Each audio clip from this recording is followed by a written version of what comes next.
with a view from sitting on the fence. This is Backyard's Non-Tech channel.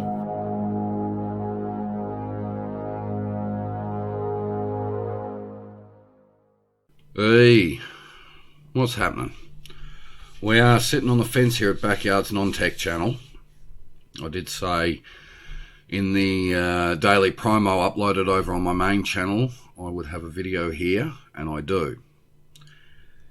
And it astounds me when I say stuff like this. I'm automatically called a bloody racist.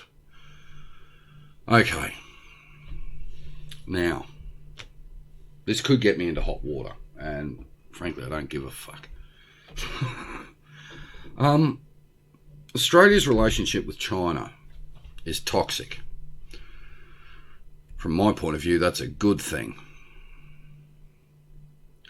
We made a catastrophic error back in the 90s when a former Labor Prime Minister said Australia should be very close to China, economically and to a point, unfortunately, politically. Here in Australia, China's managed to weave its way into our everything. Medical system, political system, freedoms, media, businesses, the everything. That same former Prime Minister has not been seen since the outbreak of the pandemic. In fact, he hasn't said boo from what I can tell, other than to bash Scott Morrison for going China over COVID-19. Australia's supply chain relied so heavily on China, now many department stores have got nothing on the shelves. Why did we get close to a country that's a communist dictatorship, has a poor human rights record, when we have fantastic global friends, Western democracy friends, areas of the world that respects human rights to a point? Oh no, got to get close to China politically and economically. Are you kidding me? The reason we got into bed with China was on the supply chain. And now look what's happened. We don't have a diversified supply chain solution. Some of our industries where we used to make things here in Australia were decimated and sent to China. Now what's happened? We're friends with Japan, we're friends with the US, we're friends with the UK, and we're friends with the British Empire.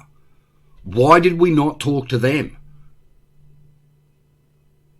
Do you know there's only been one global leader who has stood up to China?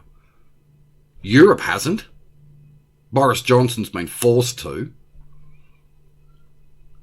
See, China got a cold and has put the entire world economic platform on life support in ICU. Here's another thing to think about. Have you noticed ISIS and the Taliban, or Taliban, whatever you want to call it, hasn't gone after China? They've only gone after Western nations. They haven't gone after Russia, they haven't gone after China. And yet, Russia's human rights is a little bit debatable. China's known for having concentration camps for Muslims, and yet ISIS don't go after them. Oh, no. Why? Like for like, communist dictatorship and poor human rights.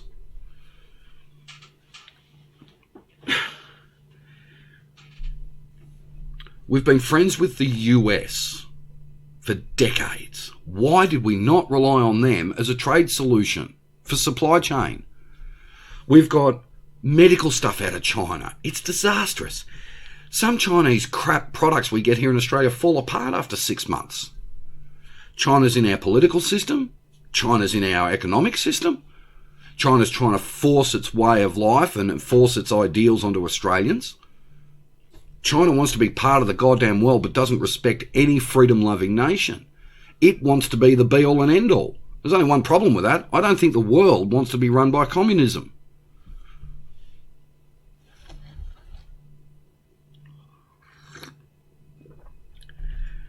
I have Indian friends. They are hard-working bastards. They came to Australia. They're citizens of Australia. They respect Australia. They understand Australia's way of life. They have modified their way of life to suit in with Australian values. Two of my very dear Indian friends bust their guts 5 days a week. I can't fathom why the fuck we got into bed with China. We got Chinese cars out here. LDV. Saig Motor Group. You can't even build a freaking V8 ute. This is a small 4-cylinder of diesels and petrols.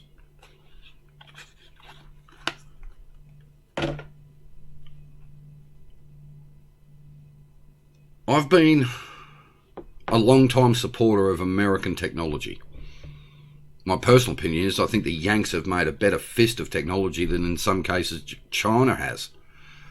We're very friendly with Japan. Japan makes fantastic electronics and electromechanical equipment and communications. Why are we relying on frigging China?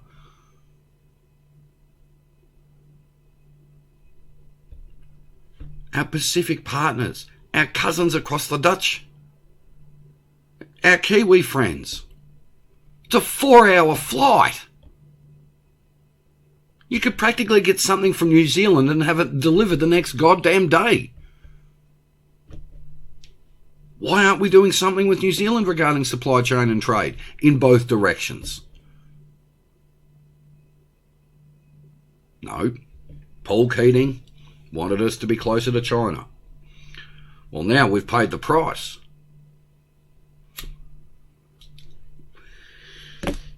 One adage is you keep your friends closer and your enemies closest. Well, it hasn't worked here. We got opened up by China last week. Prime Minister didn't say anything. He hasn't got the guts. Scott Morrison's done a fantastic job, but he hasn't had the guts to stand up to China. China wants to be on the world stage. China has to respect the world. The problem you get is China demands respect, but only respects like countries. That's why they love Russia. That's why they love North Korea. That's why they love Cuba. And some other slightly socialist, slightly communist countries. Are we just going to throw away our freedoms just for supply chain? Fuck me dead. I have some very dear friends in the US. I've learned a lot from back at TAFE when I looked at a lot of stuff that came out of then Bell Labs and Western Electric. Some of the technology that England invented. The Brits invented some fantastic IT stuff and communications stuff. To a point, some vehicles. But no. Australia, a Western nation, a liberal democracy, went for China.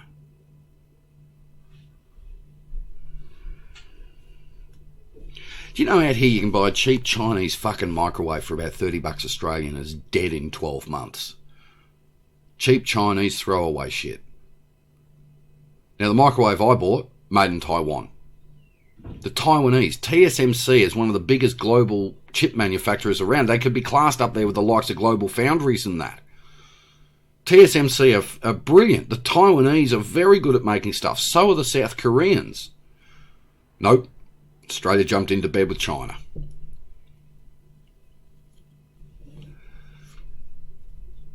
I think we've got some feng shui. Is it feng shui or those freaking Chinese things in universities here in Australia? Same as the US and the UK and Europe. Trying to push Chinese propaganda down universities' throats. We got too close to China. We're suffering now. It's bullshit. Now, the problem in me saying that is automatically some people make the assumption I'm a racist. No, I'm not. The Chinese people aren't the problem, it's the bloody government. Oh, no, you're called a racist.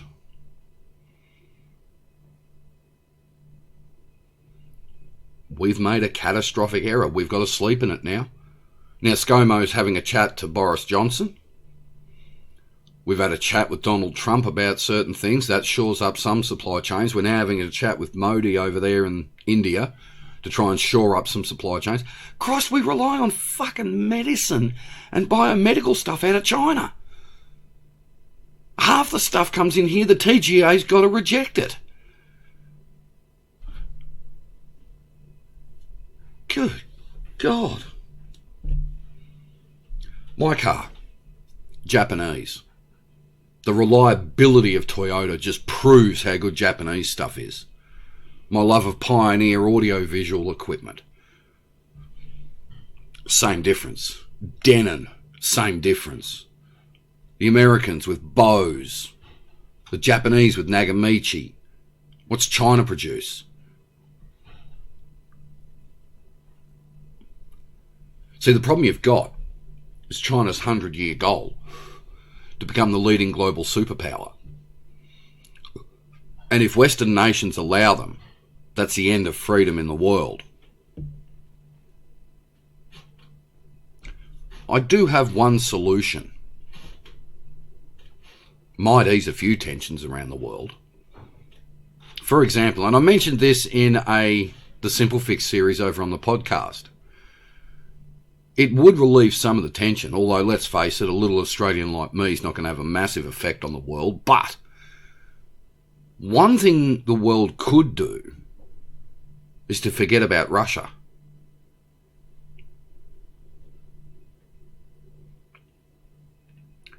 Back off Russia's borders and tell them fine. We just won't watch what you do. Now the problem there is, obviously you run the risk of Russia hacking the crap out of the world. But Vladimir Putin wants to be self-sufficient. Fine. Tell NATO to back off Russia. 3,000 k's from the border.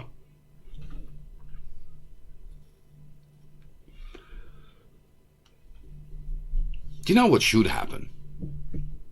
And it's an idea that could be considered. How about Western democracies come together and create an alliance on security and trade? So you get the British Empire, you get the Americans, you get the Indians, some of the European countries where human rights and public freedom are respected, and you make an alliance out of it. And you make it that those countries support themselves, then their friends. At the moment, Australia can't even support itself. It relies so heavily on China for the everything. We're up shit creek.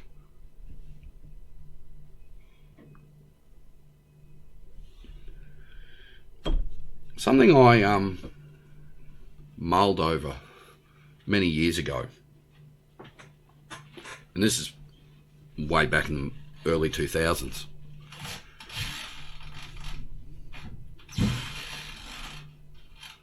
The UK, us, the Kiwis, Canada, the US form a trade pact. Not a free trade agreement, a trade pact, where we manufacture our own stuff for our own citizens, and then we help each other out after the fact. You throw a few European countries in there as well. What was the ECC, or EEC, then obviously the EU. So you get the entire British Empire, the Yanks, a couple of the European countries, and you form a trade pact or a trade alliance, which is a vastly different thing to a free trade agreement. And we all stand up to the communist dictatorships around the world and say, hey, we can look after ourselves, we don't need your garbage. We got too close to China here in Australia, and we're paying for it. But no one sees it. No one gets it. No one understands the damage that's been done economically to the country. Forget the COVID-19 pandemic. I mean, for fuck's sake. Australia is supposed to be a free nation. But the more China gets into us, the less freedom we end up with. Christ, it's plain to see, real plain to see, how China's got into our political system, got into our businesses, got into our stock exchange, got into our telecommunications, got into everything. Some Australians take it lying down. No public figure is willing to come out and stand up. A few Liberal MPs have, and I applaud them for that.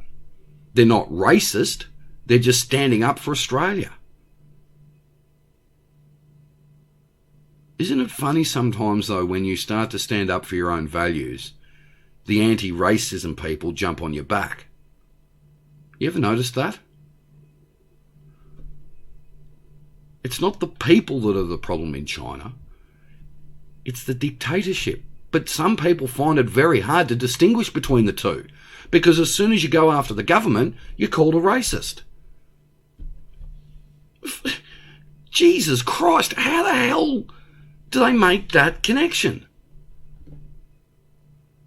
I don't hate the Chinese people. In fact, let's face it, the Chinese people live in some of the most draconian ways of life we know. Now, we know China likes to talk in the back room. They don't like this sort of stuff being sprouted around the public because it'll apparently upset the Chinese people. And it doesn't matter what government, they always say we've made representations. Well, yeah, but fuck, you've never actually said anything.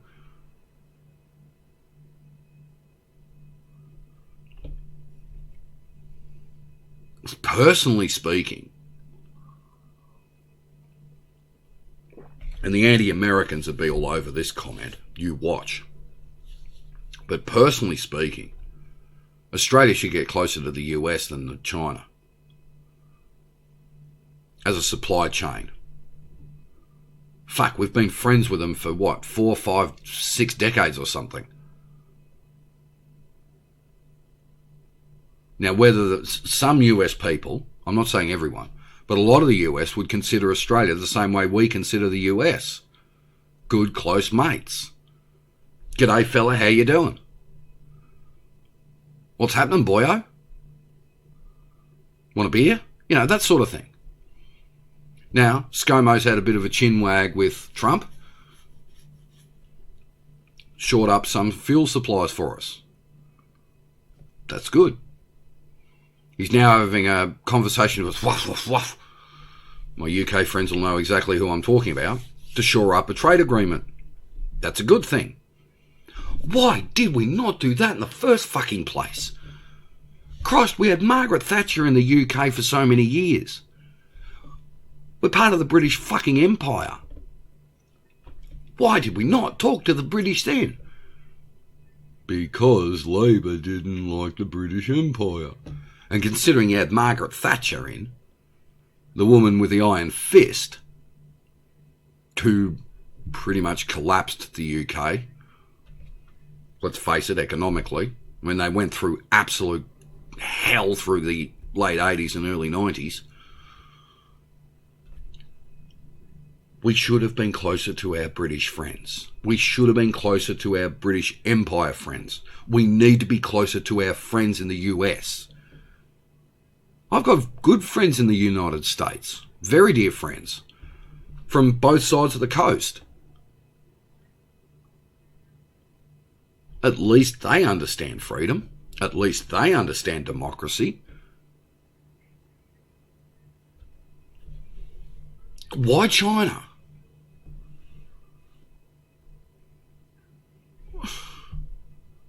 I don't get it. Apart from trade, what has China given us? Nothing. If anything, they've taken stuff from us. Here's another point to consider. Some universities, not all, some universities here in Australia will put international students above local because they get more money.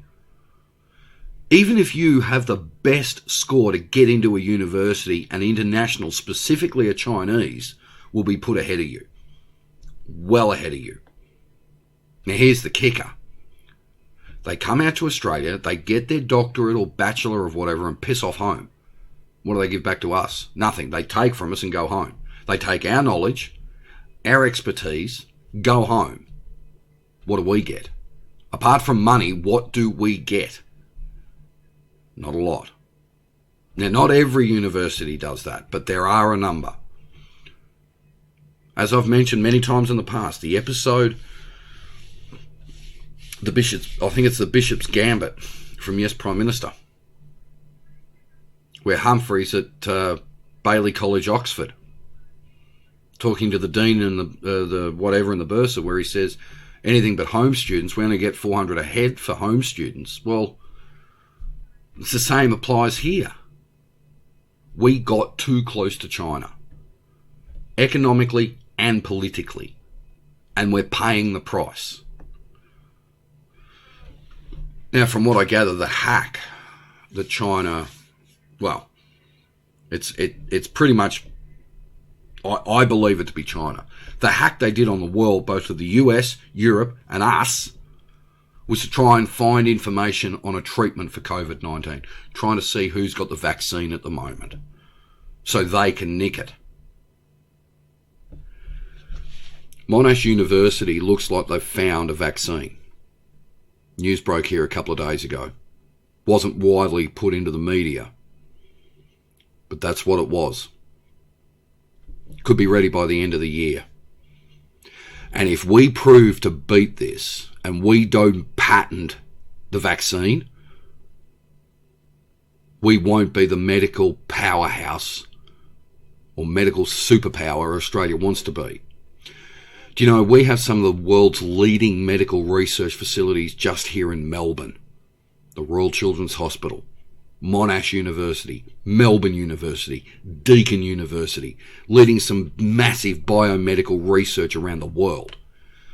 Westmead up in Sydney. The Royal Women's and Children's Hospital in Brisbane.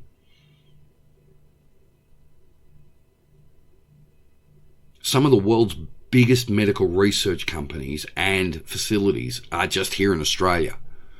If we get the vaccine and don't patent the vaccine,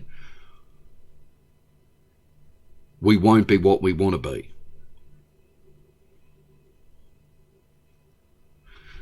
You know, I was thinking about this a few days ago.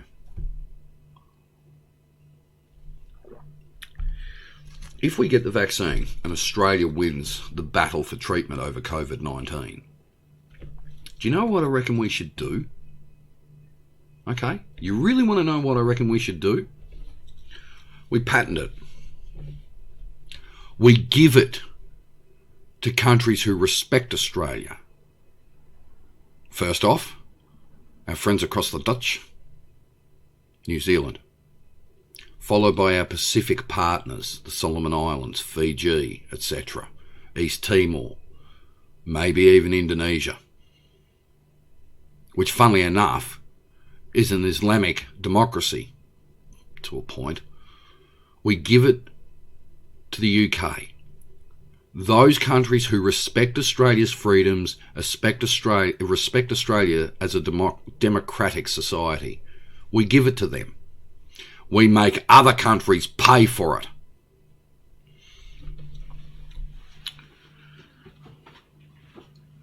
And we make sure our cybersecurity defences are rock hard. Now, the World Health Organization wouldn't approve of that. But I reckon if we did that, some countries around the world might actually start to respect Aussies. Now, are we a superpower? No, we are not a super. We think we're a superpower. In reality, we're a try-hard nation. But you've got to admit, we haven't had a recession for 30 years in this country. So we've done something right economically. Unfortunately, the basis of that whole non-recession was China. China got a cold, put the world in ICU, on life support.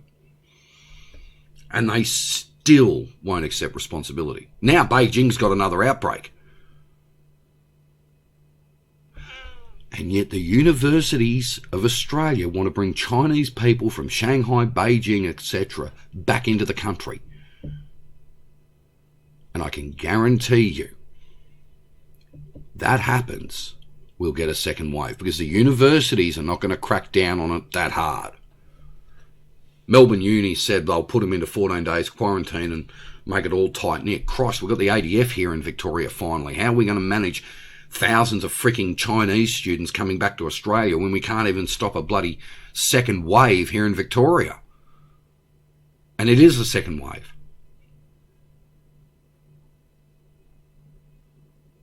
New South Wales has got an outbreak. We've got metropolitan Melbourne on the brink. It goes down, the whole of Victoria goes down. 20 cases yesterday. There'll be another 20 or 25 cases this morning at 9:30.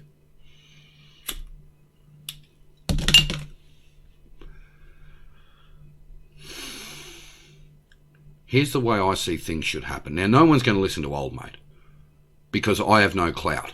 And I don't mind not having clout. But here's the way I think things should play out from now. Actually, better yet, from the start of the new Australian financial year, which is only a couple of weeks, well, actually, no, less than a couple of weeks away. Our financial year ends in 5 days' time, next Tuesday. So from next Wednesday, this is how I think Australia needs to move. Now, obviously, they're not going to do it. Who's going to listen to old mate? Seriously. It's not like a global leader. It's not like Trump's going to take notice. It's not like Johnson is going to take notice, let alone ScoMo. Here's how I would play things out as of July 1 next week. First off, get back on the phone to Boris Johnson. Get that trade deal done now. Forget the fucking negotiation. Get the trade deal done now. Get on to Modi over in the US, in India, sorry. Get some sort of supply chain set up there. Get it going now. Get back onto the blower to Trump or Pence or Pompeo or whoever. Get back on the blower. Start getting stuff from the States. At least the Americans know how Australians want things to be. Same as the British. Jump on the blower to the Queen. Right? ScoMo's got to get on the blower to the Queen and say, hey, listen, we need your help now.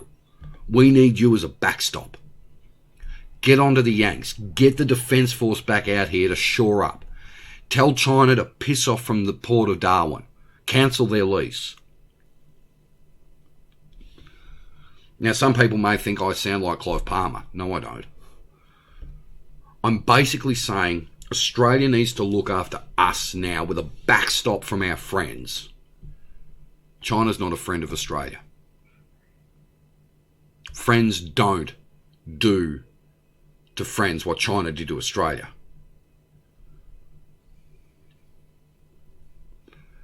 Once we've got that sorted out, we bring back manufacturing to Australia. And I don't mean pissy little shit. Heavy industry. Tell the Greens to go and get stuffed while we restart the economy. Get Toyota back here. Get Nissan back here. Get Holden back here. Ford.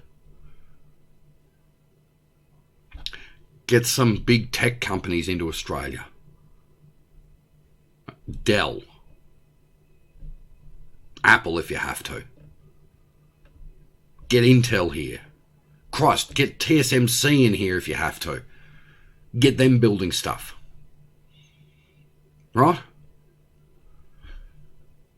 Have a chat to Trump. Get Texas City to start getting shit over here from an oil supply point of view. Have a chat to the Poms. Right? My British friends. Right? Get Australia and England closer, like we used to be. Let's forget about becoming a republic at the moment. We've got to get the country going. And we need our friends to help us as a backstop. Get biomedical stuff back to Australia. Start making medicines for Australia. Start making medical stuff for Australia. Here in Australia. 2 things will happen. Number 1, jobs go through the roof. Number 2, you start getting money into the economy very quickly. Your GST take goes up. Is that going to happen? No, of course it's not going to happen. Why? Simple. It's a simple fix. But once you mix in politics and diplomacy and all that bullshit, it just gets all too hard. Here's something to think about. This is how I'd do it if I was PM. Alright? First off, I have a chat to the Queen, followed by get something sorted out, get it sorted out fast. Forget the diplomatic and political mumbo jumbo. Just get it done. Number 1. Number 2, go over to the US. Walk in the front door of the White House, sit down, grab a cup of coffee, have a cup of coffee with Trump, tell him what we need. Tell him to bring the Defence Force back here. 3, cancel the lease with the Port of Darwin with China. Tell them to go and get knotted. 4, have a quick chinwag with the Japs. Get another supply chain solution out of Japan. Get it rapid.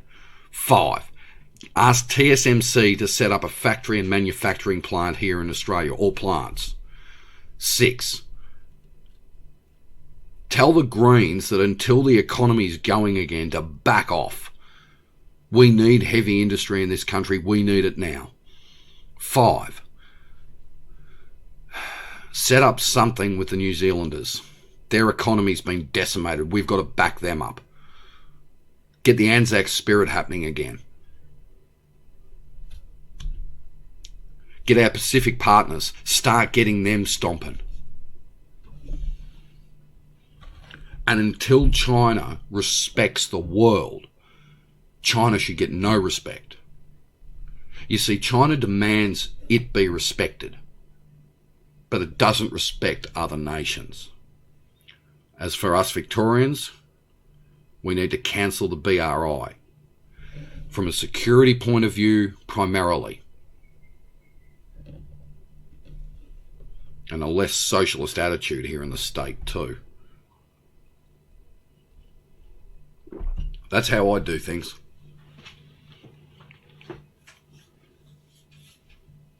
I know, little Victorian here, not going to make a major difference. But that's how I do it. Maybe have a chat with Angela Merkel as well.